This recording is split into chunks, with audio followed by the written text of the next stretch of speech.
Në Gjakov u bë këtë të martë për urimi i bustit të erojit Yll Morina. I pranishëm në këtë ceremoni ishte edhe kryetari i Aleancës për Ardhmërinë e Kosovës, Ramush Haradinaj, i cili u emocionua dhe u përlot gjatë momentit të përurimit të bustit. Në fjalën e tij, Haradinaj tha se Yll Morina është bërë frymëzim për shumë të rinj të reja të Gjakovës dhe gjithë Kosovës.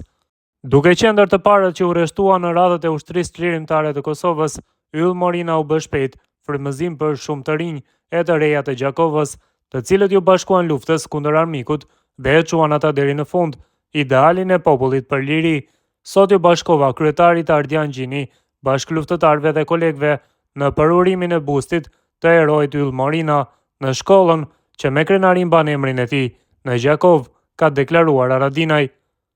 Ai ka shtuar më tutje se një nderim i denj për guximin dhe sakrificën sublime të këtij eroi për Adeun ishte kjo e sotmja, i pavdekshëm në kujtimin e brezave, krenaria e Gjakovës, e Kosovës dhe e mbar shqiptarëve, lavdi e përjetshme për Yll Morinën, tha Haradinaj mëtej.